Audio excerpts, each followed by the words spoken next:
Join us for an exclusive behind-the-scenes look at the next installment of the most celebrated RTS franchise of all time. This is Command & Conquer: Beyond the Battle, Part 1. When our community installs the game, they start to play it. Our veterans, the people who've been with CNC since '95, when they install the game and they start playing, all I really want from them is to go, holy crap, this is Command & Conquer. This feels like a Command & Conquer, a classic Command & Conquer game. It feels like Generals. So the core concepts in the original Command & Conquer RTS games were really about building a base, defending that base, and building an assault army that you could go attack the other base. First thing we said is we need to kind of wash the stain of CNC4 away.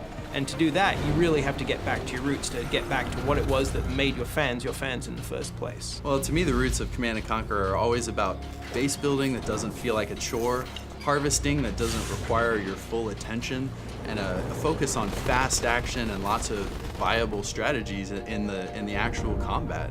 Going back to upgrades and abilities that matter, player powers that feel visceral, and then at the same time, super weapons, commando units are back, and then we're adding a couple new flavors in there like caster units that we haven't exposed yet to the public. Well, we're all big Generals fans here, obviously. Looking at the old Generals, there's so many great ideas, so many great mechanics that they built in, so we were lucky to be able to cherry pick the ones we like the best. Now choosing the general is a big part of the game, just as important as choosing the faction you wanted to play. Now, it's like having hundreds of factions, let alone just 3.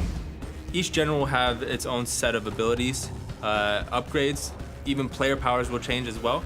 Also, units will be dynamically taken out and different ones will be put in based off of what that niche of the general is. The new generals that we're adding to the armies are really going to keep the gameplay fresh, right? It should make the game fun, enjoyable, and interesting for years to come. So what I really find exciting about the next Command & Conquer is that this is a product that's going to be aimed directly to consumers, going directly to consumers and appealing to them for the success of the product, but more importantly for the feedback. So fan feedback and metrics are absolutely amazing now in a connected environment.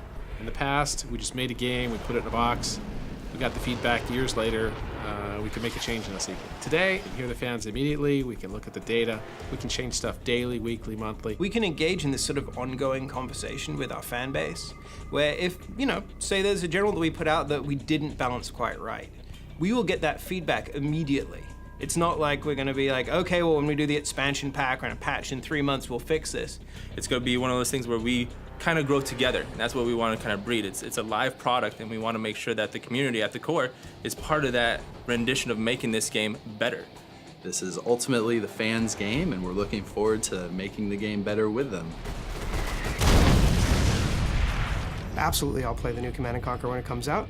I'm anxiously awaiting it, actually. Our #1 priority has always been to make this a really fun, excellent game. Everybody on the dev team loves the game, and they're doing the work where their heart is. So a lot of the times people stay late just to make sure that they make a better game because they care about what the franchise is. Everybody wants to make sure that they make the game that the community would love, and we're on the same page on trying to make it the best CNC possible.